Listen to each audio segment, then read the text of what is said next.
Chers amis d'Arsec, bonjour. Je suis ravi de vous retrouver pour cette 4e édition de notre webin Arsec, le MAG. Alors, nous avons choisi de nous pencher aujourd'hui sur l'évolution des métiers de l'environnement de travail et de l'office management. Quelles sont les tendances à l'œuvre? L'épisode pandémique que nous traversons va-t-il avoir des conséquences? Et si oui, lesquelles? Comment les profils, les compétences seront amenés à évoluer dans les années qui viennent? Ces questions, nous allons nous les poser avec mes invités. Mario Fernandez, tout d'abord, le responsable du pôle études et prospectives de l'Arseg, qui viendra nous rappeler les principaux enseignements de la dernière étude socio-économique menée par l'Arseg en 2020. Puis, nous échangerons avec Fabienne Torrenti, la directrice de l'environnement de travail de Carrefour France, Dominique Lozé, le cofondateur du cabinet NWAR, les New Ways of Working, Nina Griezmann du cabinet de recrutement Lincoln, et enfin Judicaël Jacobi de Luge, aujourd'hui ingénieur d'exploitation chez Bouygues Énergie et Services et lauréate en 2019 d'un trophée du meilleur espoir de l'environnement de travail. J'espère que vous allez tous bien. N'hésitez pas à nous faire un petit coucou, à nous dire un bonjour sur le chat qui est à votre disposition pour échanger pendant toute la durée de cette session. Pour démarrer, vous en avez pris l'habitude, pour celles et ceux d'entre vous qui nous sont fidèles, et soyez-en éternellement remerciés. Accueillons notre rédactrice en chef préférée. Je veux bien sûr parler de la rédactrice en chef de Workplace Magazine, un excellent magazine, Julie Doen.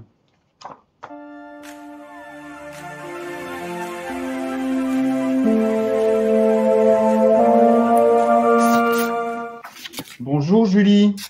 Bonjour Lionel. Ça te dit quelque chose, ça? Je crois.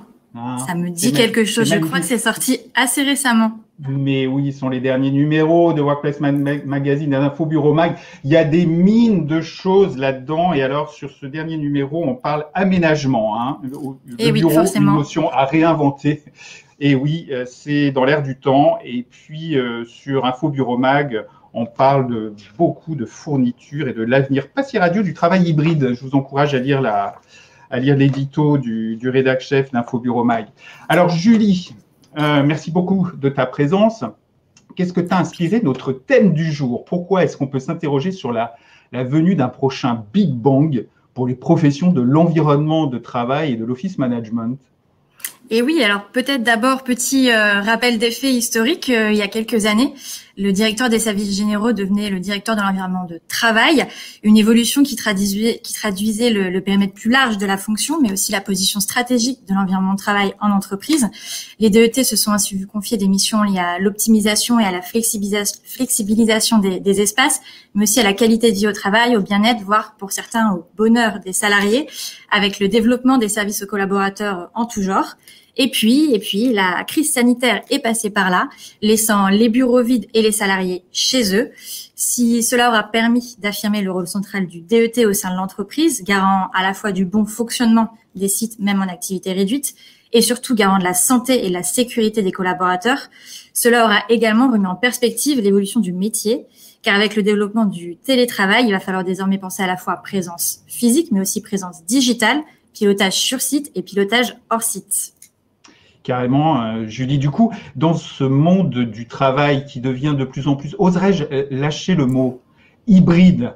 Je crois que franchement, c'est le mot de l'année. On va se le dire, on est d'accord. Ah, clairement, voilà. Oui. Je pense qu'en 2021, on n'a pas fini de parler d'hybride. Trophée du mot de l'année, hybride. Alors, quelle place demain pour les directeurs de l'environnement de travail et les office managers, du coup? Une chose est sûre, en tout cas, ils vont devoir désormais sortir des immeubles de bureaux, quitte parfois à s'inviter chez le salarié.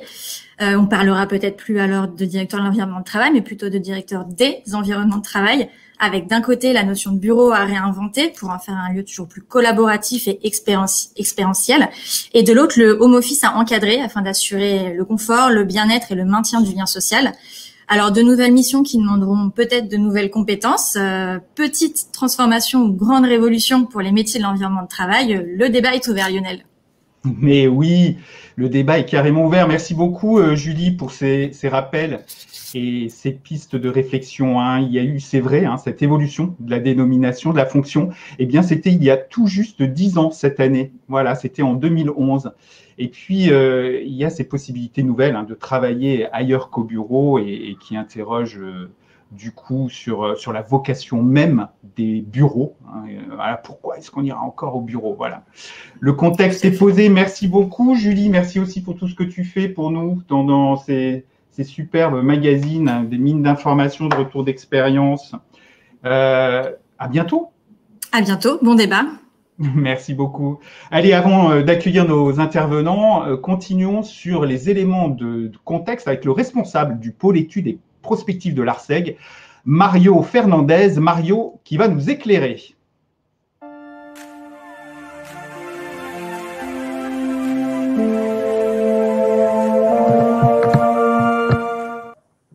Bonjour Mario. Bonjour Lionel, comment vas-tu? Eh bien, ça va bien. Et toi?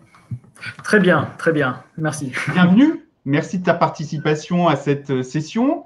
Alors, avec toi, Mario, on va se remettre en tête les principaux enseignements de l'étude socio-économique qui portait sur les directeurs de l'environnement de travail, hein, sur l'environnement de travail en France même, et que le pôle études a mené, je crois que c'était début 2020, c'est ça?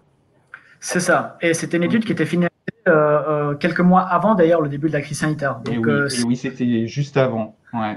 Voilà. Et qu'est-ce qu'on apprenait alors sur le périmètre, les enjeux, les compétences des directions de l'environnement de travail?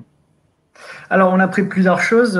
Déjà, juste pour revenir au sujet, au corps du sujet, qui est la crise sanitaire et l'évolution des DET et des EM. C'est vrai qu'on a tendance à parler parfois d'une rupture, d'une révolution, d'une transformation, mais de ce qu'on voit par rapport au contenu de cette étude, on pourrait peut-être parler d'une accélération de certaines tendances qui étaient en cours, mais on peut voir en fait que certaines des tendances dont on parle aujourd'hui par l'environnement de travail et par rapport au métier au moment du DET étaient déjà en cours en fait avant la crise sanitaire. Par exemple, si on prend bon, déjà, on peut prendre le fait que le périmètre des DET était en train de s'élargir pendant la période étudiée de l'étude socio-économique. Donc, on voit que dans 68% des cas, les DET affirmaient que leur périmètre avait augmenté sur tous les périmètres, d'ailleurs, comme vous pouvez voir dans les graphiques. Et en fait, alors d'ailleurs, Mario, j'en profite parce qu'on va justement vous soumettre la même question aux participants à travers la rubrique sondage. Il y a un sondage sur l'évolution de votre périmètre qui vous est soumis. Excuse-moi de t'avoir coupé. Non, il n'y a pas de souci, tu fais très bien de le souligner. Mais en tout cas, les sujets, les thèmes qui faisaient élargir ces périmètres étaient des sujets et des thèmes qu'on trouve aujourd'hui en fait au cœur des enjeux liés à la crise sanitaire et en fait, je n'oserais pas dire l'après-crise sanitaire, mais au moins l'après cette phase de la crise sanitaire. On parle des nouveaux modes du travail.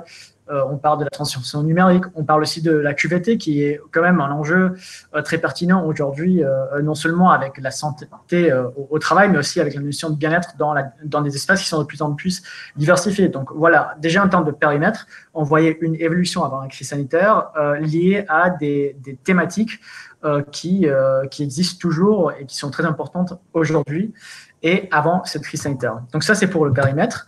Après, si on regarde très rapidement les premiers résultats du sondage, Mario, eh bien, ça confirme ce que tu es en train de dire. Voilà. Voilà. 64% à la hausse. Voilà, c'est quasiment le même chiffre que le tien.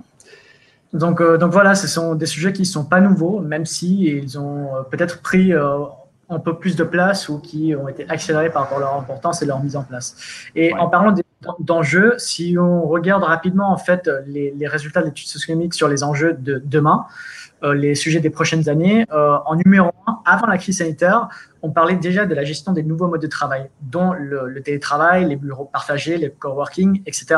Alors certes, pour les autres cas comme la performance énergétique, la réduction de coûts, etc., on peut peut-être voir un changement de priorité, mais on voit déjà que le premier sujet, c'était la gestion des nouveaux modes de travail. Et oui. Donc, et oui. Ouais. Et d'ailleurs, on va vous soumettre là encore exactement la même question que celle que vous voyez à l'écran.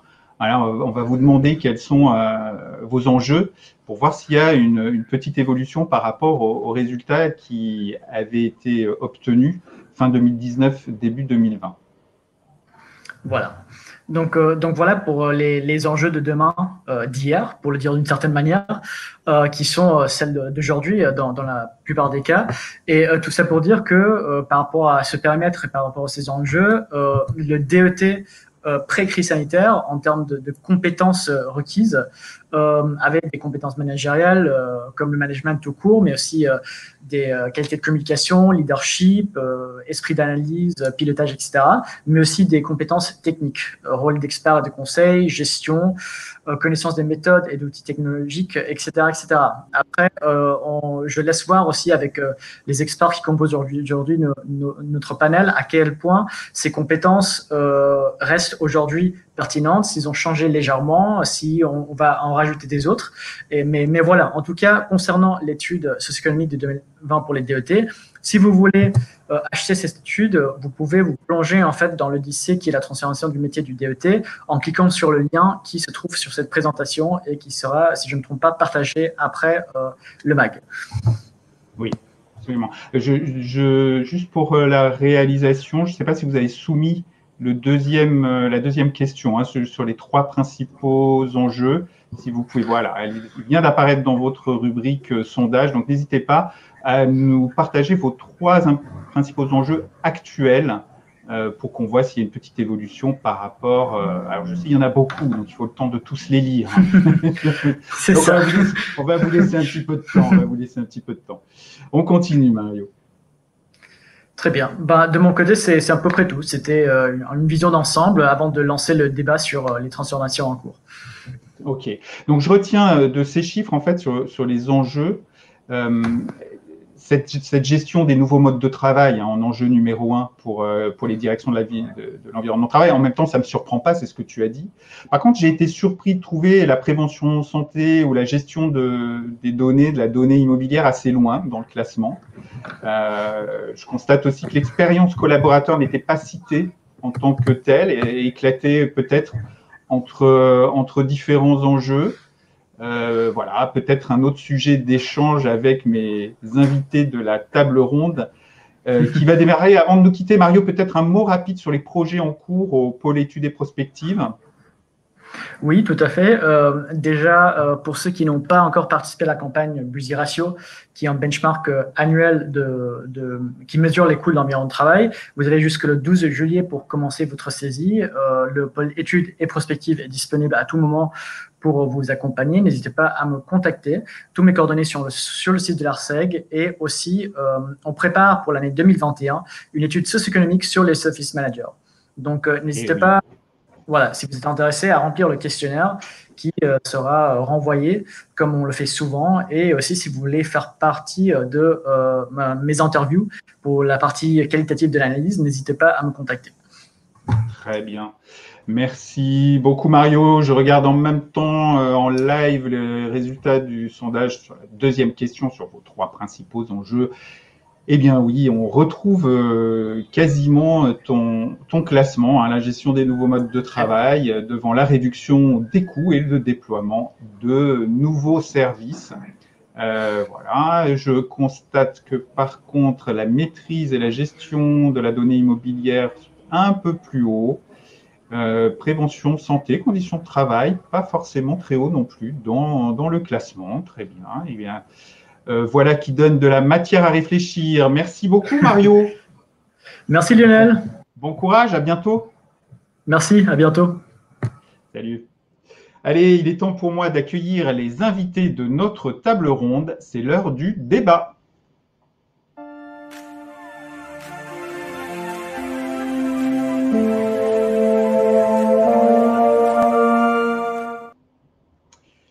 Alors, je vais demander à mes invités de bien vouloir me rejoindre sur notre scène virtuelle dans une réalisation absolument extraordinaire. Voilà, oui, c'est vraiment digne des plus grands films.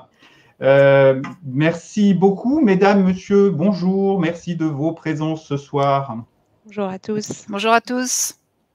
J'accueille pour démarrer Fabienne Torrenti. Bonjour Fabienne. Bonjour, enchantée. Je me présente rapidement. Donc, directrice de l'environnement de travail chez Carrefour et surtout ce soir au sein de l'ARSEG, au sein du COMEX de l'ARSEG et en particulier auprès de la merveilleuse équipe de la communication. Voilà. Oui, en charge de la communication au sein du comité exécutif de l'ARSEG. Fabienne, merci beaucoup d'être présente. Un tout petit mot sur le périmètre de la DET de Carrefour. C'est à peu près 10 000 collaborateurs qui travaillent dans nos sièges et qui accompagnent l'ensemble des 5 000 points de vente en France. Donc, c'est beaucoup de responsabilités qu'on a pu vivre pendant cette période de crise, la continuité d'activité malgré beaucoup de collaborateurs au siège en confinement, effectivement. Et oui.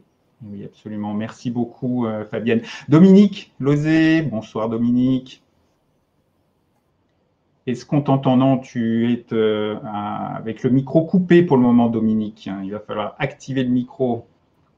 Voilà. Bonsoir, voilà. Lionel, merci. Et le son fut. Donc, cofondateur de NWOW, est-ce que tu peux nous présenter le cabinet rapidement, s'il te plaît? Écoutez, effectivement, en 2016 déjà, donc il y a 5 ans, un peu plus de 5 ans, avec un certain nombre d'autres experts, de responsables engagés dans des évolutions du travail, on s'est dit que c'était opportun de créer un groupe de réflexion pluridisciplinaire qui réfléchisse sur les évolutions du travail. Alors donc on a regroupé des gens qui avaient comme spécialité différents sujets de RH, change management, gestion individuelle des carrières, relations sociales, etc. Des gens dans l'IT, que ce soit les réseaux, le digital to employees, et des gens dans l'environnement de travail, évidemment, dans les aménagements, dans les moyens généraux, pour échanger, faire de la fertilisation croisée sur ces sujets. Parce que on commençait à se dire déjà il y a 5 ans que, en fonction du point de départ où on était sur ces sujets d'évolution, on pouvait avoir des regards assez différents malgré tout, et qu'il fallait donner une priorité au pluridisciplinaire. Voilà.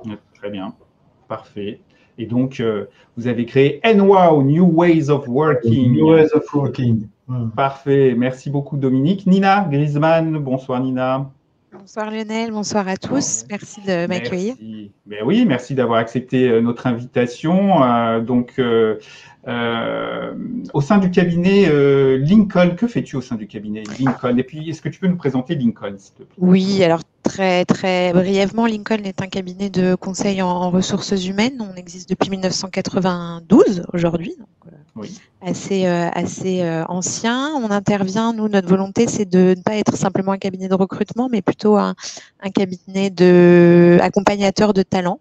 Un petit peu comme 10% les agents de talent, on a envie d'avoir un peu ce rôle-là auprès des personnes qu'on accompagne. Et grâce à ça, on est en mesure de les accompagner sur pas mal de sujets en lien avec le cycle professionnel.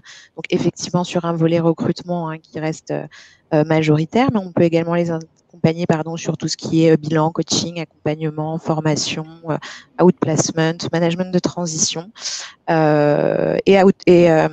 et aussi tout ce qui est personal branding, accompagnement sur la visibilité sur les réseaux, notamment, on en reparlera peut-être un peu par la suite.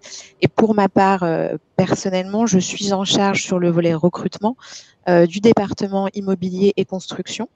Effectivement, oui. Sur ce domaine très large, en effet, j'interviens également sur les fonctions environnement de travail, avec effectivement un regard un peu élargi, puisque j'interviens également sur les métiers de l'immobilier au sens large et sur pas mal d'autres sujets annexes dont on pourra parler pendant le débat, j'en suis persuadée.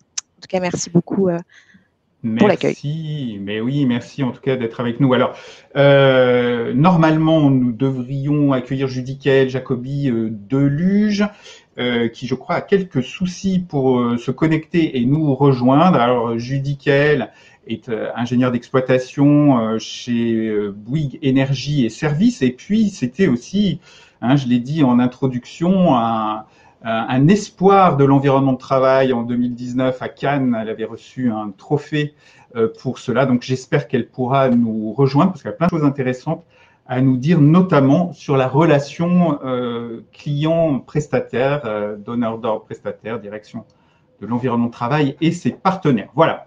Merci en tout cas déjà à vous trois d'être présents. Vous avez écouté attentivement Julie et Mario, j'en suis sûr. L'un comme l'autre On rappelait que les métiers de l'environnement de travail et de l'office management étaient confrontés à des évolutions de long terme. Hein. Julie nous rappelait pourquoi il avait été décidé de faire évoluer le nom de la fonction il y a déjà 10 ans. Mario, quant à lui, nous rappelait les enjeux et les évolutions de périmètres récents. J'aimerais que l'on discute ensemble dans cette première partie de débat de votre propre vécu et de votre vision de ces évolutions de long terme et de leurs conséquences, et puis des impacts plus récents, évidemment, induits par l'épisode pandémique de ces 15 derniers mois. Le débat, première partie, quelles évolutions de fond? C'est parti. Y a-t-il un jingle en réalisation? Il me semblait, mais oui.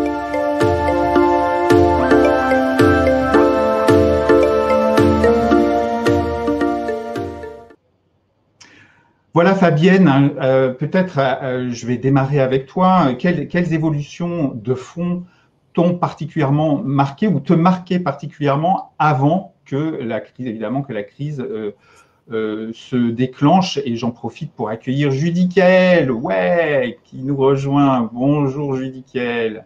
Bonjour, désolée, j'ai eu quelques petits soucis techniques. De connexion, bah oui, mais c'est pas grave. Oui, est-ce que vous m'entendez bien déjà? Écoute, on t'entend, ça coupe un petit peu, ça lag un peu, mais on t'entend. Ok. Voilà. Je vais démarrer donc avec Fabienne, à qui je demandais quelles évolutions de fond, on va dire, sur ces 5 dernières années t'avaient marqué particulièrement.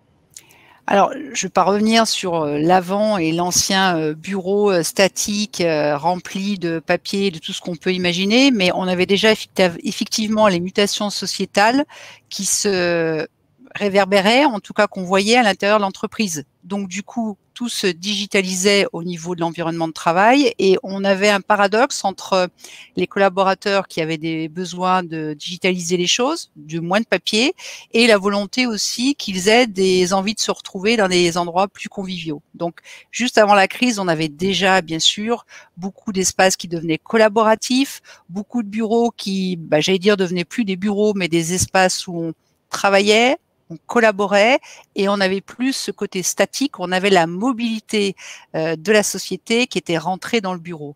Donc j'allais dire, si je devais résumer, que déjà avant la crise et depuis une dizaine d'années, on avait une réallocation des surfaces, tout simplement, qui allait vers des bureaux statiques, vers des bureaux qui commençaient à avoir de la mobilité, et le collaborateur qui était en entreprise, voulait absolument retrouver les valeurs qui devenaient les siennes, de moins de carbone, de QVT, de mieux-être en entreprise. Il voulait effectivement les vivre dans son entreprise. Donc, on était tous un petit peu dans ce mouvement de transformation, de mobilité de l'espace de travail. Ouais. Transformation, mobilité, polyvalence aussi du coup dans les espaces. Tu me disais aussi quand oui, on a c'est de quoi j'ai besoin aujourd'hui. Est-ce que c'est le matin, j'ai besoin d'un espace où je peux travailler des chiffres, des statistiques, et donc effectivement il me faut un endroit où je peux me poser. Et l'après-midi, par contre, j'ai besoin de travailler sur un projet avec Lionel. Et avec Lionel, je vais vouloir être dans un endroit plus sympa, plus coloré, où je peux écrire sur les murs, phosphorer, travailler et être efficace. Mmh. Merci Fabienne. Dominique, en préparation aussi, tu me disais que tu t'interrogeais beaucoup, toi, sur la dimension confort et bien-être, et puis tous ces services aux collaborateurs qui avaient été déployés sur les sites. Quelle était ta réflexion en fait à ce sujet? Il y a un constat sur le passé. Je souscris totalement à ce que Fabienne vient de nous dire, mais un constat sur le passé, il y a des choses qui sont en train d'évoluer, dont on parlera un peu plus tard.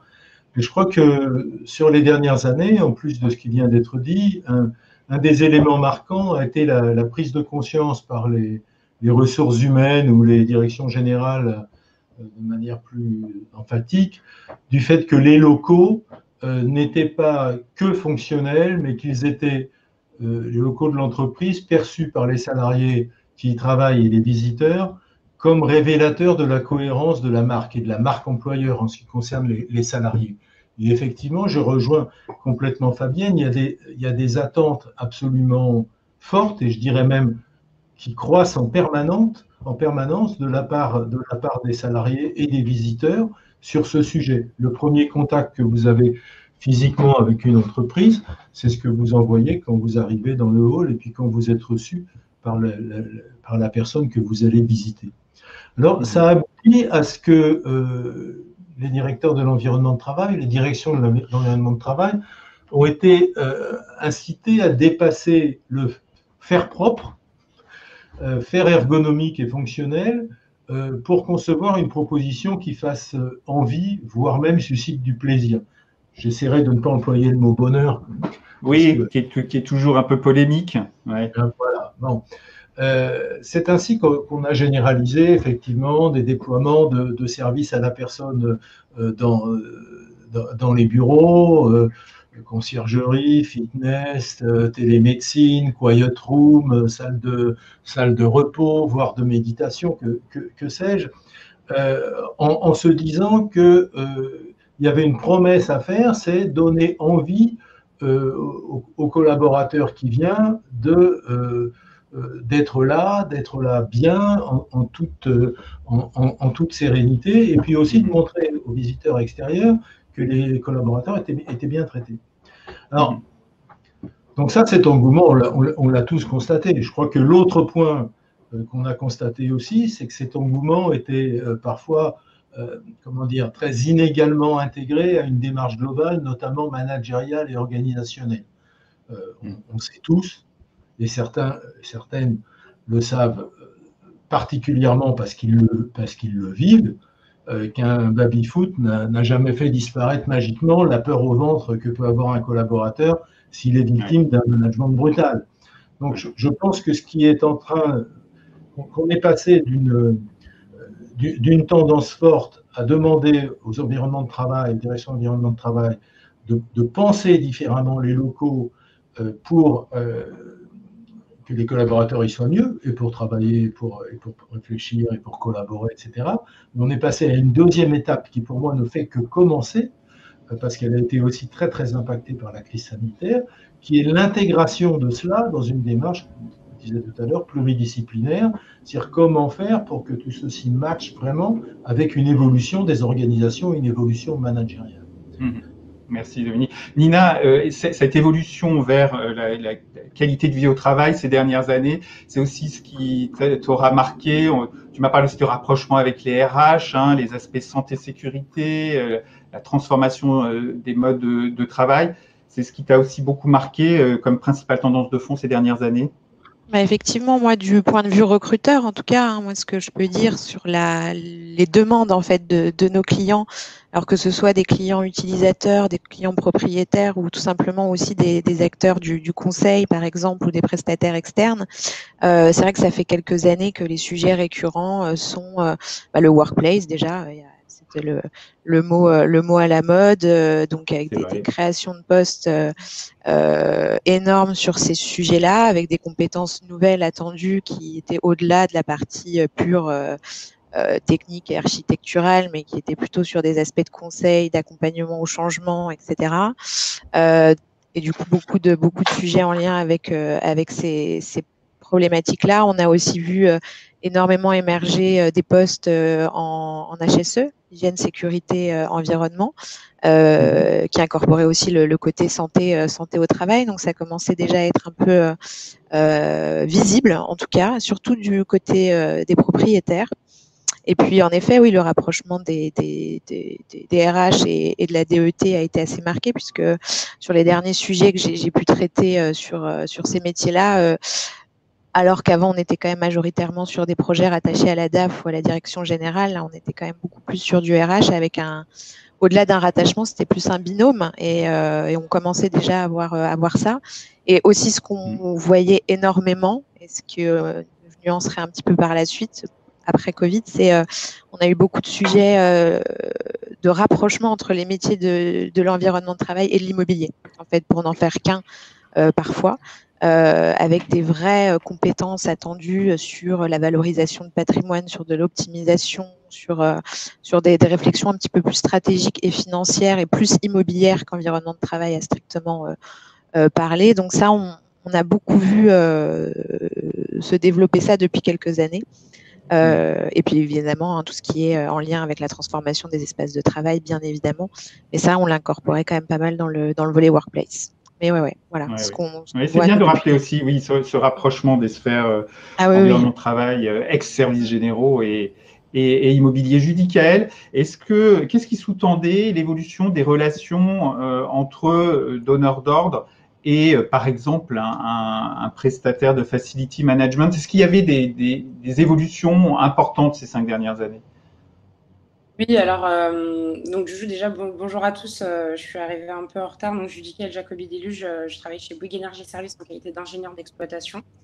Je travaille sur site et par rapport en fait aux relations, on voit clairement une évolution dans la relation donneur d'ordre prestataire, c'est-à-dire qu'aujourd'hui, on a des clients qui commencent à faire de plus en plus confiance aux prestataires. Donc, en tant que prestataire, on a toujours le travail de gagner la confiance du client, c'est normal. Mais aujourd'hui, on a des clients qui nous laissent de plus en plus la place de faire, de conseiller et de mettre des choses en œuvre. Alors, peut-être parce que, à force d'externaliser, les clients ont perdu la compétence et ne cherchent pas spécialement à en retrouver. Et puis, parce que en qualité de facility manager, aujourd'hui, on s'est pas mal professionnalisé aussi sur tout ce qui est gestion des environnements de travail. Et on est sorti de la sphère purement administration de service, administration de maintenance technique. Donc voilà, par rapport à ça, c'est vrai qu'on a une plus grande liberté d'action. Maintenant, je pense que le Covid aussi a permis de renforcer ce fait-là, parce qu'il a fallu qu'on soit vraiment présent pour les clients, qu'on sache les accompagner. Et c'est vrai qu'avec une réglementation qui a changé très, très rapidement par rapport au Covid, une appréhension de l'occupation des locaux qui est très, très changeante aussi encore aujourd'hui en dépend des sites. Il faut qu'on soit vraiment une ressource au service de la stratégie de notre client. Et aujourd'hui, ça a été l'occasion de pouvoir démontrer tout ça auprès des clients. Alors on va y revenir d'ailleurs, Judy Kael, dans la deuxième partie. Avant ça, je voulais demander à Fabienne quelles conséquences elle avait eu ces évolutions, je dirais, de fond, ce que tu as constaté et que dont Dominique a également parlé. Également peut-être cette évolution dont parlait Nina, de rapprochement aussi des sphères environnement de travail et immobilier. Voilà, qu'est-ce que ça a eu comme conséquence pour toi? Je pense que l'humain va devoir être remis devant sa responsabilité. Manager à distance, c'est un métier, ça s'apprend, il faut être formé. Et on a beau avoir, je rejoins ce que disait Dominique ou mes collègues, des espaces adéquats, ça va pas être magique. Et on l'a bien vu par obligation, parce que tous les métiers ont télétravaillé. Donc, comment effectivement au niveau RH on va accompagner cette transformation du management à distance. Voilà, ça va devoir s'apprendre. Il va falloir avoir les outils aussi pour mieux manager demain à distance. Donc j'allais dire tirer vraiment leçon de de ce qu'on a vécu au niveau des espaces de travail et du télétravail pour dire comment le directeur environnement de travail va aider et va coordonner les décisions ressources humaines qui vont être sur comment gérer et manager à distance et comment je mets en application dans les espaces cette gestion de travail à distance. Donc, je pense que ça va être un enjeu majeur. Ça va être aussi une gestion de flux parce qu'on l'a bien vu, on a accéléré la mobilité pendant la crise et qui est d'ailleurs toujours un peu présente malgré tout. Mais du coup, comment je gère les flux pour que quand le collaborateur il vient, il peut rencontrer Fabienne, doit rencontrer Lionel. Si elle vient quand Lionel est pas là, parce que peut-être qu'elle viendra moins souvent, il faut aussi gérer ces flux, à la fois en sécurité sanitaire, s'il y a encore des sujets, mais aussi pour que les gens, quand ils viennent sur le site, retrouver, j'allais dire, les valeurs de l'entreprise et puissent aussi collaborer avec les bonnes personnes. Donc, ça va être un enjeu de gestion de flux et donc d'aménagement. Et enfin, ça devrait être un grand communicant. On l'a bien vu et tout ce qui s'est dit juste avant, c'était intéressant avec les prestataires, avec, j'allais dire, toutes les équipes qu'on rencontre au niveau de l'ARCEG, c'est comment le directeur environnement de travail va coordonner tout le monde pour que, au final, on puisse être à la fois tous productifs, mais aussi tous bien dans ce qu'on va vouloir rechercher sur l'environnement de travail. Donc, un grand rôle de communicant. Je pense que ça va à nouveau un peu pousser sur ce qu'on va rechercher au niveau d'un directeur environnement de travail. Il doit bien sûr connaître les différentes possibilités de travailler en flex office, en coworking, etc., etc. Il doit savoir gérer ses flux, j'allais dire, de collaborateurs et au bon moment pour qu'ils puissent être heureux au moment où ils viennent sur site. Les valeurs de l'entreprise, à travers aussi des valeurs qui vont respecter le zéro carbone, toutes les valeurs RSE que nous connaissons. Et puis donc, être grand communicant, c'est réussir à faire collaborer tout le monde sur un objectif principal. Ça sera que le collaborateur va se reconnaître dans les valeurs qui existent dans l'entreprise où il veut travailler. Dominique, Fabienne vient d'en parler. C'est vrai que ces derniers mois, ce qui a émergé, le fait marquant, c'est ce télétravail qui était un télétravail imposé, qui n'est pas le télétravail habituel et peut-être qu'on connaîtra dans les mois qui viennent, mais en tout cas, une accélération de l'expérience du télétravail. Est-ce que c'est pour toi le fait marquant de cette crise et est-ce que c'est ce qui va le plus marquer, peut-être va modifier, faire évoluer le rôle des directions de l'environnement de travail? Oui, tout à fait. Je crois qu'on ne peut pas ne pas tenir compte du fait que des centaines de milliers, des millions de salariés ont été soudainement en travail à distance, bien souvent sans y être préparés, bien souvent sans que leur entreprise y soit préparée. Alors, oui. On le sait, ça a quand même fonctionné. Alors, moi, je dis souvent, donc je le redis ici, il y a eu aussi des soldats de la première ligne qui sont les gens qui s'occupent des réseaux et de l'informatique, parce que je crois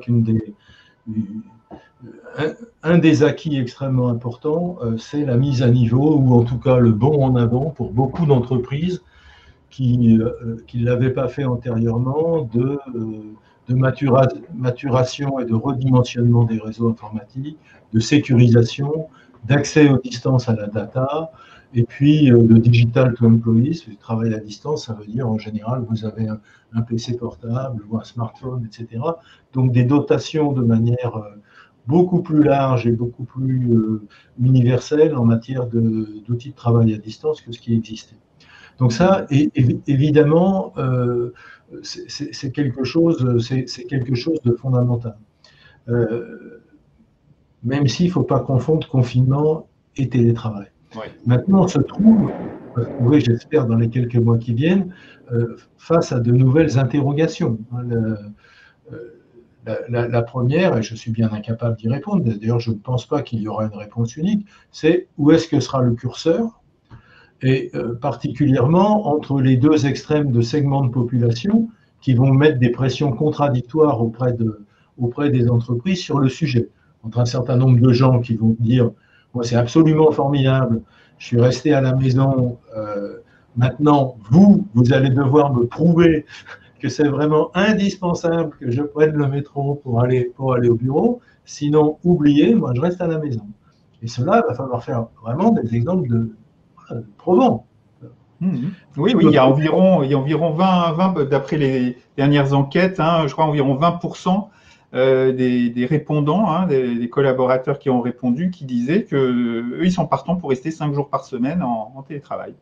Absolument. Et on a à peu près la même proportion, même je pense qu'elle est un peu supérieure, de gens qui disent « Ah non, absolument. Il faut revenir au bon vieux temps, parce que moi j'ai trop souffert, l'isolement, la difficulté à avoir de la communication spontanée, parce que bien sûr on peut communiquer avec Zoom, Livestorm et tout ce qu'on veut, mais grosso modo il faut quand même programmer, planifier, et la rencontre et l'échange spontané n'ont plus eu lieu, et beaucoup de gens en ont souffert. Beaucoup de gens sont dans un espèce de burn-out, d'autant plus que, en tout cas, moi, c'est ce que je constate des retours que j'ai de la part de collaborateurs de grands groupes, que malheureusement, ça me semble une généralisation, c'est que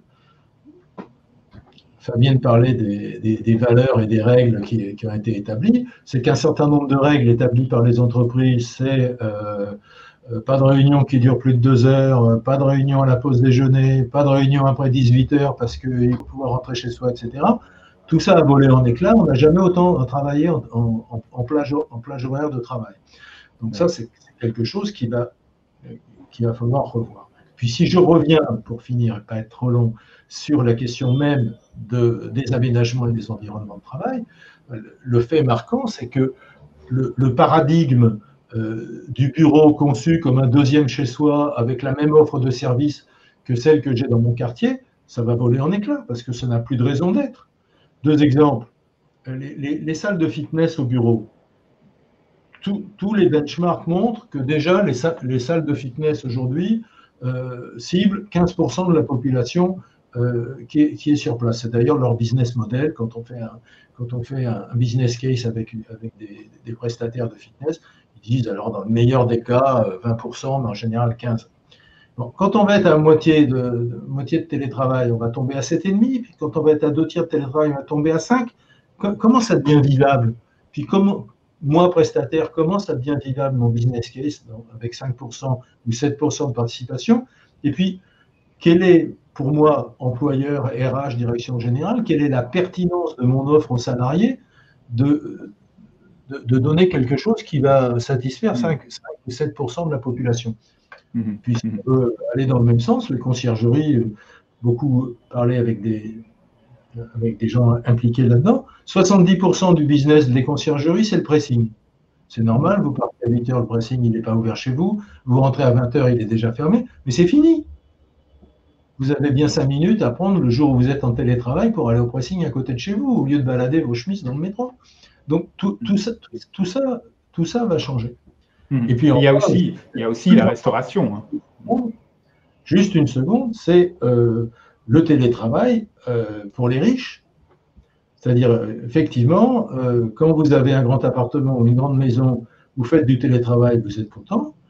Là, je mets de côté la question des échanges, etc. Mais quand vous vivez dans un studio, quand vous vivez en coloc, c'est une toute autre affaire.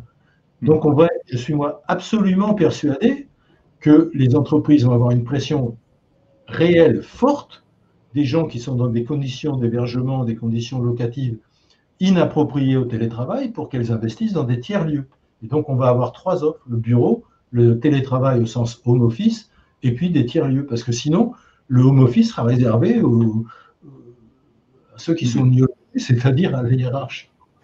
Oui. Alors, merci Dominique. C'est vrai que tous ces grands services collectifs sont réinterrogés. Hein. Tous les business models de ces grands services collectifs sont réinterrogés. On voit la restauration en première ligne aussi. Fabienne nous disait que maintenant, les DET doivent gérer un nouvel espace, le domicile. Hein. Donc, ils vont devoir sortir aussi un peu des immeubles. Comment et dans quelle mesure? Évidemment, Dominique l'a dit, ça dépendra des conditions du télétravail. Et puis, ce bureau devient un lieu plus expérientiel. Bon, il faut revoir un peu il va falloir gérer son parcours au quotidien. Judy Kael, tu nous disais, toi, que ça avait permis, cette crise aussi, finalement, de nourrir un peu plus les échanges et l'écoute mutuelle entre le client et finalement son prestataire FM, avec une demande de conseil plus forte. Il va aussi falloir gérer une fréquentation qui devient très aléatoire sur site. Comment on va faire ça? Comment vous allez faire? Alors justement, aujourd'hui, je pense qu'on est beaucoup à essayer de travailler sur l'analyse de la fréquentation réelle des sites, l'analyse journalière, parce qu'on se rend compte que le mardi et le jeudi, ça reste des jours. Le lundi. Ça coupe un peu, Judy Kael. Est-ce que je suis revenue? Et on t'entend moyennement. Là, c'est bon? Oui, réessaye. Du coup, je disais qu'aujourd'hui, je pense qu'on est beaucoup à ce travail d'analyse sur justement la fréquentation des sites au réel et puis limite aux heures par heure, parce que finalement, même les personnes, même si on arrive à avoir un retour au bureau, les personnes ne restent plus aussi longtemps. Est-ce que vous m'entendez toujours ou pas? Ça coupe un petit peu, mais on t'entendait. Ok, ça marche. Du coup, voilà, les personnes restent moins longtemps au bureau. Donc, du coup, forcément, les prestations, il faut aussi qu'on les recalibre parce que aujourd'hui, on a des équipes sur site qui sont peut-être qui sont surdimensionnées par rapport aux besoins de service des occupants. Aujourd'hui, ce qu'on voit, et je rejoins Monsieur Lozé sur ça, c'est que les services qu'on a aujourd'hui plus adaptés aux nouveaux besoins des collaborateurs qui viennent au travail parce que le travail aujourd'hui c'est un lieu de rencontre où on vient faire des réunions, on vient voir ses collègues, mais voilà, la majorité des tâches pour beaucoup d'entreprises, en tout cas dans le tertiaire, peuvent très bien se faire finalement à distance. Donc voilà, on a un enjeu par rapport à la fréquentation des sites, par rapport au recalibrage des services, le redimensionnement des équipes et puis aussi la donnée, parce qu'au final, on crée de plus en plus de données, on a mis des outils en place, les bâtiments, ils sont de plus en plus connectés, on met des capteurs pour pouvoir analyser, on fait plein de choses, mais il reste un sujet qui est fondamental, au final, c'est quand même qui reste maître de la donnée, comment elle est traitée, et aujourd'hui, ça, c'est des compétences aussi qu'on nous demande d'avoir, beaucoup plus qu'avant le Covid, d'ailleurs, de savoir la donnée, de savoir des outils qu'on n'utilisait pas forcément avant. Oui. Ça, c'est clair que la donnée et le pilotage de la donnée, on sent que ça va devenir de plus en plus central. Je pense aussi que pour vous, l'économie des contrats même va être réinterrogée. Quand je discute avec pas mal de prestataires, notamment de prestations collectives, restauration, conciergerie, etc. Ils s'interrogent tous sur, même la propreté, sur demain, nos prestations, est-ce qu'il va falloir passer à l'usage, comment, pourquoi, beaucoup plus lié à la fréquentation réelle. Nina, de ton point de vue, toi, au niveau des recrutements, quelles sont les conséquences que tu as pu constater? Je crois qu'il y a des conséquences aussi très directes et très immédiates au niveau des candidats, tout simplement. Oui, pour commencer par ça, il y a une conséquence qui est assez marquée, c'est au niveau des attentes en fait des candidats aujourd'hui qui ont radicalement, alors pas changé, mais en tout cas qui se sont détournés du salaire, du titre ou autre pour se tourner plutôt maintenant vers les conditions de travail. Et aujourd'hui, les premières questions qui reviennent dans les entretiens d'embauche, ça va être quelle est la politique de télétravail de l'entreprise? Est-ce que il y a une flexibilité sur les horaires, sur les heures d'arrivée? Est-ce que je peux travailler depuis ma maison de campagne en Bretagne ou autre? Est-ce que je suis obligée de vivre sur Paris? Enfin voilà. Et je dirais qu'avant on devait avoir un cas comme ça sur 10 recrutements. Maintenant c'est 8 cas sur 10. Et les entreprises qui ne suivent, entre guillemets, ne jouent pas le jeu et suivent pas les évolutions, aujourd'hui, elles vont avoir énormément de mal à recruter, malgré un super salaire, malgré pas mal d'autres choses. Alors qu'avant, les questions, c'était plus effectivement le salaire, comment sont les locaux, etc. Maintenant, les locaux, je vous avoue, ça vient en tout dernier, puisque même là, on a fait des recrutements à 100% à distance. Les gens ne sont jamais allés avant de signer leur promesse d'embauche dans les locaux, typiquement. Durant le confinement, ça s'est passé comme ça. Donc côté recrutement, c'est vraiment ce qu'on voit et aussi vraiment quelque chose de marqué. Et je rejoins ce qu'a dit Judicaël en tout début d'échange. Nous, aujourd'hui, recruteurs, on a 90% de nos offres côté Presta, côté conseil, côté prestataire, etc. Plus que côté utilisateur, car les DET veulent en fait s'entourer d'experts finalement. Admettre qu'ils ne savent pas tout. Ouais, besoin de conseils, besoin de support sur pas mal de sujets, et notamment, je dirais, ce qui est plus marqué, c'est le digital là aujourd'hui. En effet. Donc, la gestion de la donnée, et comment la traiter, et qu'est-ce qu'on en fait derrière. Oui, ça rejoint ce que nous disait Judicaël. Alors merci, grâce à vos témoignages, on a quand même des éléments quand même convergents sur quelques grandes tendances à l'œuvre, et aussi finalement sur les impacts potentiels de ces derniers mois. Alors tout ça doit être évidemment vérifié dans les mois à venir. J'ai vu que Patrice faisait la remarque, mais évidemment, on attend tous, il y a encore quelques inconnus, c'est une équation avec pas mal d'inconnus. Mais on voit quand même qu'il y a quelques tendances qui se dessinent. Vous venez d'en tracer quelques-unes. Ça va avoir des répercussions sur les profils, probablement sur les compétences. C'est ce que je vous propose d'explorer tout de suite dans notre deuxième partie de cette table ronde.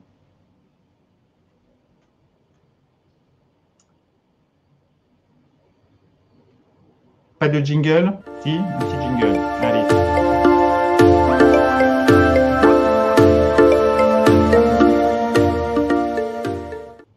Voilà. Vous avez parlé de mobilité accrue, vous avez parlé d'évolution et de transformation des espaces d'hybridation, des temps et des lieux du travail, des interrogations sur l'expérience collaborateur, l'attractivité des bureaux, pourquoi est-ce qu'on ira encore au bureau? Ces éléments sont-ils susceptibles de faire évoluer les professions de l'environnement de travail et de l'office management? Et si oui, radicalement ou non? Fabienne, d'après toi, à quelles conséquences peut-on s'attendre pour les directions de l'environnement de travail et les office managers? Quand on a préparé, tu me disais, la première chose que j'ai pu constater, la toute première que tu m'as citée, c'est le rapprochement avec l'IT. Ce digital, cet aspect digital, quand même, il revient beaucoup. Oui, parce que, écoutez, on a tous eu quand même, au niveau de l'IT, été critiques dans nos métiers de l'environnement de travail, parce qu'à chaque fois qu'il y a un problème, on va dire, c'est le réseau, voilà. Bon. Après, on a vu l'énorme travail qu'ils ont fait et l'énorme transformation qu'ils ont pu nous permettre de réaliser à travers la crise Covid. Donc, quand je parlais tout à l'heure du métier de la DET qui va coordonner tout le monde, on a été déjà en grande coordination avec l'IT. On sera encore beaucoup plus demain avec les ressources humaines qui vont amener des nouvelles façons de travailler, amener des évolutions de conventions collectives. Et ça va être le rôle de DET de mettre en relation ce qui va être négocié avec les partenaires sociaux et la direction des ressources humaines, ce qu'on va devoir mettre en place avec l'IT et aussi, bien sûr, avec l'immobilier parce qu'il faudra le bon espace au bon endroit. Donc, quand on parle d'hybridation, je reprends souvent l'exemple de la salle de sport qui a été citée tout à l'heure. Pendant le moment où on a eu des collaborateurs qui télétravaillaient, on a transformé l'offre physique en offre digitale avec des cours à distance, avec des webinaires sur comment faire du sport, mais en étant aussi bien nourri, en étant aussi en mode dynamique chez soi, et comment je peux faire du sport dans peu de mètres carrés. Quand le collaborateur voudra revenir, le DET devra discuter avec ce prestataire pour que, quand il revient, ça sera avec le reste de l'équipe, qui fait par exemple du jogging ou qui fait un marathon, une préparation de marathon à l'extérieur. Et ça, on a des coachs qui le font. Donc du coup, c'est qu'est-ce que je vais digitaliser dans l'offre et qu'est-ce que je veux laisser à l'intérieur qui va permettre au collaborateur, quand il va venir, pour le sport, mais il y a d'autres exemples comme ça, trouver le plus qui va être différent de ce qu'il a chez lui. Mais il y a beaucoup d'offres comme ça qui, déjà, se sont digitalisées en accélération pendant le Covid. Donc, c'est vraiment ce rôle de coordinateur, j'insiste, parce que beaucoup d'expertise arrive. Et donc, du coup, comment je fais pour mailler et que ça soit opérationnel, que le collaborateur se dise pas, j'ai une décision de l'entreprise RH que je ne ressens pas comme quelque chose de positif dans les new way of working quand je reviens au travail. En fait, c'est ce que tu nous disais aussi tout à l'heure, c'est que quand le collaborateur revient, il faut qu'il se sente tout de suite immergé, peut-être encore plus qu'avant, dans la culture de l'entreprise. C'est dans son collectif et dans sa culture d'entreprise. Ça passe. C'est ce qu'on appelle aussi un peu l'expérience collaborateur. Quand on a discuté, tu me parlais d'hospitality management, voilà, et de cette expérience collaborateur. Ça se marque comment pour toi, cette expérience collaborateur? Comment on s'immerge dans la culture de l'entreprise? Il faut que le collaborateur retrouve les valeurs pour lesquelles il veut signer demain, aujourd'hui et demain. Donc, ça rejoint tout ce que tout le monde a dit, mais est-ce que c'est mes valeurs que je retrouve quand je viens en entreprise? Est-ce que ça correspond à mon ADN de travailleur? Et comment j'adapte tout ce que je veux trouver dans l'entreprise, alors qu'on a des entreprises, on le voit bien au niveau de l'ARCEP, qui sont plus près que d'autres. Et ça, c'est un constat. Donc, comment le DET va accompagner ces écarts et surtout qu'on puisse faire profiter, j'allais dire, le futur recruteur en lui disant venez chez nous, on a des valeurs qui peuvent correspondre à ce que attend Fabienne quand elle vient travailler, même si elle le vient moins souvent. Donc, c'est un minimum d'espace collaboratif, c'est un minimum de services digitaux. Et tout ça, on le sait qu'il faudra du temps. Et c'est pour ça que souvent, au niveau de l'ARCEG, on travaille et on échange dans les bonnes pratiques qu'on a déjà vécues. Il faudra du temps pour faire un petit résumé de tout ce qui s'est passé. Mais il y a déjà des choses qui sont accélérées en digitalisation et qui peuvent donner aux collaborateurs l'envie de revenir, mais de revenir pour des choses, des expériences qui seront vraiment importantes pour lui. Je prends l'exemple de la formation. Si je fais une formation à distance, dont acte. On en a eu beaucoup qui sont digitalisés de formation. Mais quand je reviens, ça sera une formation sur un produit. Et le produit, je vais pouvoir le toucher. Je vais pouvoir comprendre à quoi il va servir demain, par exemple, dans les magasins. C'est un exemple comme un autre. Mais il y a beaucoup de métiers qui restent quand même des métiers soit de production, soit du toucher. Et ça, je ne pourrai le voir que quand je serai dans l'entreprise. Et là, j'y trouve un intérêt à revenir pour me former sur le sujet. C'est vrai que Nina, se sentir tout de suite plongé dans la culture de son entreprise, il retrouvait les valeurs pour lesquelles on a signé, exactement ce que nous disait Fabienne. Ça fait partie de cette expérience collaborateur. Est-ce que c'est quelque chose qui, au niveau du recrutement, est demandé par les recruteurs, par les entreprises aujourd'hui? Alors oui, tout à fait. C'est effectivement des sujets qui reviennent de plus en plus de la part des entreprises qui recrutent, mais également des candidats d'ailleurs, se sentir appartenir à une entreprise, que ce soit effectivement à distance ou non. Mais c'est vrai que les entreprises, là, ces derniers mois, en tout cas, ont axé un petit peu leurs attentes sur des compétences qui n'étaient pas forcément demandées auparavant. Donc, effectivement, je vais revenir sur la principale dont on parle beaucoup, qui est la compétence digitale. Et par la compétence digitale, on n'attend pas du DET qui soit directeur des systèmes d'information et qui soit informaticien, pas du tout. Ce qu'on va attendre, c'est quand même une connaissance et une maîtrise des outils, une veille de ce qui se fait aujourd'hui, des outils collaboratifs, justement, pour faciliter le travail à distance et ce travail hybride, justement. Également tout ce qui est effectivement lié à la data, l'analyse, le traitement, alors sans le faire directement, mais en tout cas savoir s'entourer des bons partenaires sur le sujet. Mais là où je vois moi vraiment quelque chose qui a changé, c'est sur les aspects humains qu'on va attendre chez le DET, et on l'a déjà dit à plusieurs reprises, et notamment beaucoup Fabienne, la communication. La communication aujourd'hui, c'est le point numéro 1, et je vais illustrer mon propos par le dernier recrutement que j'ai fait dans le domaine. Alors, je peux pas donner de nom pour le moment, mais je travaillais pour une entreprise qui travaille dans le secteur du B2B et pour qui déjà de base, sa valeur principale est de donner une expérience client à ses clients enchanteresque, qu'elle soit vraiment la plus parfaite possible, que leurs clients, que leurs membres soient absolument enchantés par leur expérience client. Et en fait, leur demande, quand je suis allée les voir pour recruter leur futur workplace manager, elle était simple. Nous, on veut quelqu'un qui puisse enchanter aussi nos collaborateurs. Donc, faire de l'environnement de travail une expérience collaborateur unique, etc. Et du coup, un recrutement qui a mis pas mal de temps, parce que c'est une entreprise qui n'avait pas ce type de poste au préalable. On leur a présenté plusieurs profils différents, un petit peu plus classiques, entre guillemets. Et finalement, la personne qui a remporté le poste, c'est quelqu'un qui a fait à peine 2 ans ou 3 ans d'expérience en office management dans des boîtes de type Uber ou ce genre de choses. C'est pas celle-là, évidemment, mais de ce genre. Et en fait, quelqu'un qui avait fait majoritairement sa carrière en communication et en événementiel, qui n'était pas du tout office manager ni facility manager, qui n'a pas de compétences techniques, qui n'a pas de compétences immobilières, qui n'a pas de formation dans le domaine, mais pour autant, il a été clair que c'était lui. Et ils ont choisi d'avancer avec cette personne. Et donc, ça montre clairement qu'il y a alors, c'est pas partout pareil et ça viendra progressivement, mais je trouve que c'est une illustration qui est assez… Oui, une appétence pour des compétences qui sont alors que beaucoup plus orientées vers l'hospitality, voire même le community management. Ah bah totalement, voilà. Et du coup, quelqu'un qui sait aussi bien effectivement fédérer physiquement qu'à distance. Donc, très intéressant. Voilà. Merci Nina. Judy Kael, du coup, on s'interroge aussi beaucoup sur la vocation des bureaux. On l'a dit, il faut travailler cette expérience collaborateur. Pour vous, en prestation FM, ça veut dire quoi? J'entends souvent parler de bureaux sans couture, j'entends parler de prestations très intégrées, d'hospitality management, mais l'hospitality management, concrètement, ça veut dire quoi? Ça veut dire des profils différents, peut-être que les personnes que vous avez aujourd'hui, et puis une organisation, peut-être aussi des services différents, non?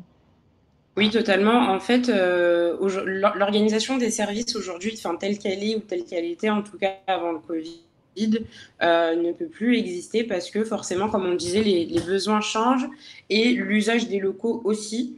Donc, pour autant, en tant que facility manager, il faut qu'on continue d'avoir ce rôle de mainteneur, continuer de valoriser le patrimoine, etc. Par contre, aujourd'hui, c'est vrai que nous, sur les profils qu'on a en pilotage de prestations, on a effectivement des personnes qui sont beaucoup plus communicantes parce qu'on a besoin d'être, comment dirais-je, d'être très transparent. Les clients, ils ont besoin d'être rassurés, ils ont besoin de transparence, ils ont besoin qu'on les accompagne sur la communication auprès des collaborateurs, sur des prestations d'événementiel aussi. On fait de plus en plus d'événementiel justement pour ce retour au bureau, ce nouvel usage des locaux. Donc des profils moins techniques, mais avec une capacité aussi forcément à fédérer. On travaille beaucoup, de plus en plus en mode projet, même sur site et même dans des équipes d'exploitation. Beaucoup en mode projet, un peu en mode itération avec le client, on propose des choses, on essaie d'avoir des organisations très flexibles et très très souples le plus possible. Et par contre, pour toutes les personnes, en tout cas sur notre métier, les personnes qui sont responsables de site, responsables d'exploitation, etc., il y a quand même une nécessité pour nous. Il y a un cran qui doit être fait, qui doit être passé sur la gestion de la donnée. Parce qu'aujourd'hui, comme je disais, c'est vraiment un enjeu primordial dans les bâtiments, là où aujourd'hui les bâtiments ils sont tous de plus en plus hyper connectés. Merci Judicaël. Dominique, on sent quand même si on ne peut pas tout prédire, il me semble qu'on a quand même deux tendances là, deux sillons qui se marquent quand même pour les professionnels de l'immobilier, de l'environnement de travail et de l'office management. C'est le digital, la donnée. D'une part, je crois que tout le monde en a tous parlé, quand même, les outils. Et deuxièmement, une partie plus centrée sur l'expérience collaborateur, la communication, voire même le marketing de l'offre. Quelque chose qui est plus en lien avec l'attractivité, la marque employeur et puis le parcours du collaborateur au quotidien, où qu'il soit, dans son parcours de travail, pas forcément lié à un site en particulier. Qu'est-ce qui te marque, toi, dans ce que tu viens d'entendre? Est-ce que tu anticipes d'autres conséquences? Tu es en mute pour le moment, Dominique. Voilà, excuse-moi. C'est mieux. Oui, on a abordé les uns les autres tous ces sujets, je pense, en disant des choses convergentes. Je crois qu'il y a un élément important pour ces professions autour de l'environnement de travail, c'est le fait qu'elles sont de plus en plus imbriquées aux aspects numériques et informatiques et aux aspects RH. En ce sens-là, l'environnement de travail ou les DET sont plus considérés comme des hyper spécialistes qui doivent tout connaître sur le chauffage central et les lumens des lampes à LED dans le plafond, mais comme des gens qui sont capables d'apporter des solutions ergonomiques à des questions de politique RH. C'est-à-dire, comment moi, patron d'une entité, de business unit ou directeur général, que sais-je, comment j'ai envie que mes employés se sentent? Et pour ça, j'ai besoin de gens de RH, de gens de change management, j'ai besoin de gens qui fournissent des solutions digitales, puis j'ai besoin de gens qui s'occupent d'environnement de travail au sens large. Donc ça, je pense que c'est une grosse évolution. Je pense qu'on aura de moins en moins des gens considérés comme des hyper spécialistes d'un truc de logistique pas très intéressant pour ceux qui ont fait des grandes écoles ou des écoles de commerce, parce que ça rapporte pas de business, donc c'est pas c'est un ministère dépensier, comme on dit à Bercy. Donc c'est pas très intéressant. Mais on aura quelque chose d'imbriqué où on demandera à la fois une vision générale au DET, qu'est-ce que c'est que cette boîte, et effectivement, je ne ferai pas la même chose chez Carrefour que chez Coca-Cola ou que chez AXA, parce que les valeurs, comme on dit, les politiques de l'entreprise ne seront pas forcément les mêmes, les priorités ne seront pas forcément les mêmes. Donc ça, c'est important. Ce qui sera important aussi, je pense, alors on parlait de l'aspect digital, je vais aller un petit peu plus loin, mais ça a été abordé tout au début, puis après on n'en a plus parlé, c'est les environnements de travail qui au pluriel. C'est-à-dire, si je suis responsable de l'environnement de travail, mais je ne suis pas responsable de l'environnement de bureau. Je ne suis pas office manager. Je suis, voilà. Donc, qu'est-ce que je fournis comme prestation au collaborateur qui va être en tiers-lieu, qui va être chez lui, etc. Oui. Et même en faisant un petit clin d'œil à Judith Kael, avec sa difficulté de connexion tout à l'heure, on sait bien que quand on est dans des sièges d'entreprise, ben, quand il y a quelque chose qui ne marche pas, et ça arrive souvent, on a toute une batterie de gens dans un kiosque informatique qui vont vous changer votre ordinateur tout de suite, que si le réseau ne marche pas en Wi-Fi, vous allez passer sur du filaire, etc. Mais qu'est-ce qui se passe quand vous êtes chez vous? Qu'est-ce qui se passe? Bon, jusqu'où on peut aller? Et puis je parlais des women tout à l'heure, je suis bien placé pour vous le dire. Moi, j'ai des spots halogènes au-dessus de ma tête. C'est pourquoi on se ferait gronder si c'était au bureau. Donc, vrai. Moi, je suis persuadé qu'il va y avoir une pression réelle, différenciée selon les secteurs, selon les entreprises, leurs traditions, leurs habitudes, évidemment, mais une pression réelle de la part des salariés sur ces questions-là. Parce que ce que nous avons tous accepté, parce que c'était la crise, parce que c'était sanitaire, c'était le Covid, on ne pourra pas, enfin, je pense que beaucoup ne l'accepteront pas sur la durée. Comment se fait-il que mon employeur dépense 600 € pour une chaise Herman Miller haut de gamme ou d'une autre marque, peu importe, et que chez moi, je peux travailler dans la cuisine sur un tabouret et qu'il trouve ça normal?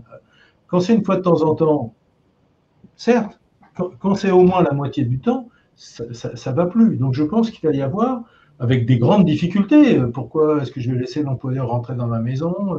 Est-ce que je vais accepter que mon télétravail soit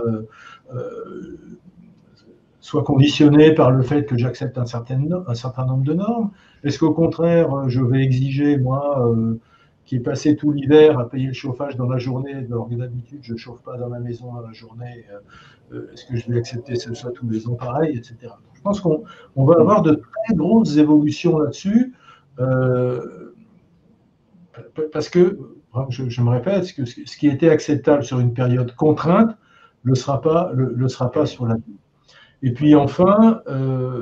Juste avant de te laisser la dernière parole, pour nos auditeurs, sachez que vous avez un nouveau sondage dans la rubrique sondage, justement pour comprendre quels sont vos enjeux à vous aujourd'hui, enfin les nouveaux enjeux.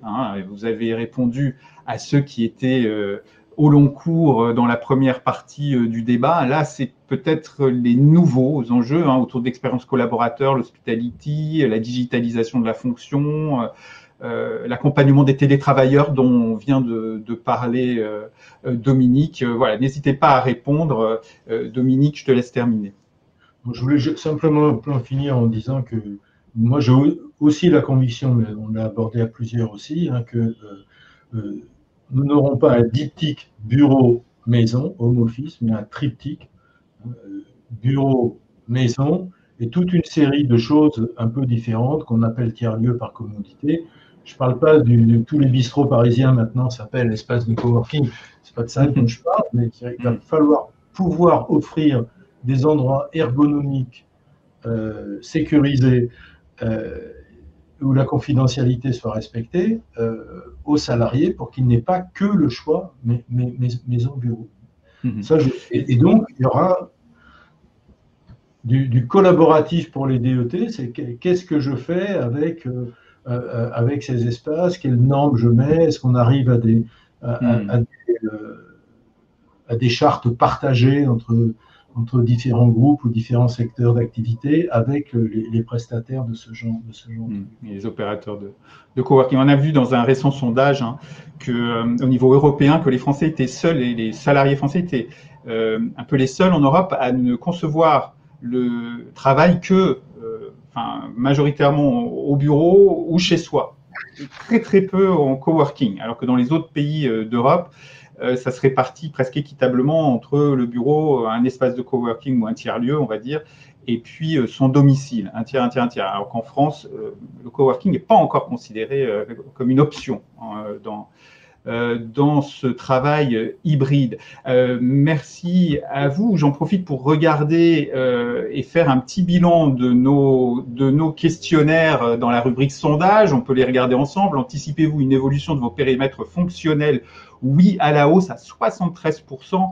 Ça, c'est assez impressionnant. C'est même supérieur à ce qui avait été évalué fin 2019, début 2020. Donc, très intéressant. Quels sont vos 3 principaux enjeux? La gestion. Alors, au long cours, les enjeux au long cours, la gestion des nouveaux modes de travail, la réduction des coûts et le déploiement de nouveaux services. C'est assez classique et ça correspond bien à ce qui avait été évalué dans la dernière étude socio-économique réalisée par l'ARCEG et par le pôle études. Et puis, la dernière question, quels sont ou seront les nouveaux enjeux des professions de l'environnement de travail, Office Management, selon vous? L'expérience collaborateur, l'hospitality management, la communication, le marketing de l'offre, devant l'accompagnement des télétravailleurs, ah oui, en 2 quand même, et le déploiement de postes de travail partagés en flex office. C'est intéressant. N'hésitez pas à continuer à voter, à terminer le vote. Merci beaucoup, en tout cas, Fabienne, Dominique, Nina, Judicaël, pour ces échanges très riches, cet échange d'expérience et de vision. Je retiens quand même une convergence vers l'enjeu de l'expérience collaborateur et puis évidemment qui vous interroge toutes et tous, et puis vers les données et les outils numériques. Décidément, aucune fonction de l'entreprise n'est épargnée par ce sujet du digital. Encore merci vraiment à vous 4 d'avoir accepté notre invitation, d'avoir participé à cette session. À bientôt à vous. Je vous dis au revoir. Voilà. Merci. Voilà, à très bientôt. Alors, pour terminer notre session du webinaire ARCEG, le MAG numéro 4, je vous propose de retrouver Guy Kléber, le nouveau responsable des solidarités au sein du comité exécutif de l'ARCEG. Certains d'entre vous connaissent bien Guy, qui est directeur immobilier et services généraux du groupe Banque Populaire Caisse d'Épargne, qui est aussi un bénévole très actif au sein de l'ARCEG. Il a créé le Club Digital il y a quelques années. Depuis quelques mois, il a intégré le comité exécutif de l'ARCEG aux côtés de Latifa Akou et de Fabienne Torrenti, qu'on vient d'entendre, entre autres, où il a souhaité prendre en charge un nouveau portefeuille qui lui tenait à cœur, celui du développement des solidarités. Alors, quelle est sa feuille de route? Quelles sont les actions engagées? Nous sommes allés à la rencontre de Guy Kléber et on lui a posé quelques questions. Regardez.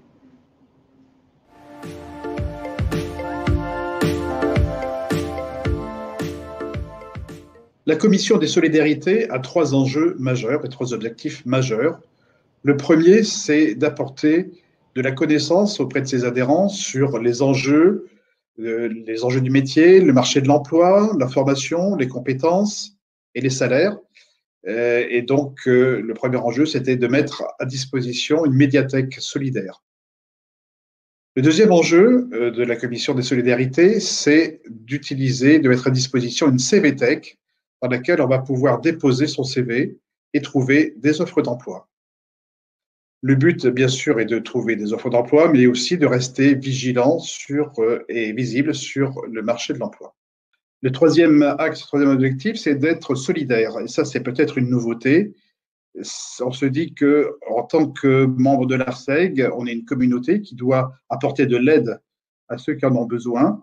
Et donc, on a mis en place un réseau d'écoute et d'aide qui va apporter donc des avis, des conseils, un soutien.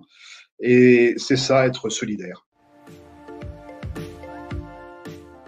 D'être économiquement plus performant encore. Pourquoi? Parce que dans une situation de crise, il y a une nécessité pour les entreprises de faire des économies, de réduire les frais généraux. Ce qui est important actuellement, c'est de prendre en compte les nouvelles façons de travailler, notamment avec le télétravail et le flex office qui vont se généraliser. C'est d'être le promoteur de nouvelles solutions, si possible, les plus innovantes possibles. De communiquer encore plus et mieux en transversal, et notamment avec la RH, qui sera le donneur d'ordre, et d'être agile, notamment sur les équipements, les aménagements qui lui seront demandés, et lorsqu'il a l'immobilier dans son périmètre aussi, qu'il optimise les surfaces immobilières dont il dispose. Un thème aussi qui est important et qui est un peu indépendant de la pandémie, c'est la composante RSE. Donc le DET va être de plus en plus impacté sur des composantes RSE, notamment celles liées à la qualité de vie au travail ou à l'empreinte carbone. En gros, c'est quoi? C'est une forte baisse des offres en 2020 par rapport à 2019. Cette remontée partielle que l'on constate depuis 2021, depuis le début de l'année, va surtout s'accélérer au second semestre, sans toutefois atteindre le niveau de 2019, d'avant la crise. Tout le monde s'accorde à dire que le retour à la normale du marché de l'emploi sur nos métiers arrivera à partir de 2022. À noter aussi la forte croissance et la forte demande des office managers, qui concerne surtout les petites structures. Et on peut considérer que c'est une reconnaissance de nos activités et de nos métiers qui nécessitent des compétences spécifiques, qui sont reconnues dans les petites structures.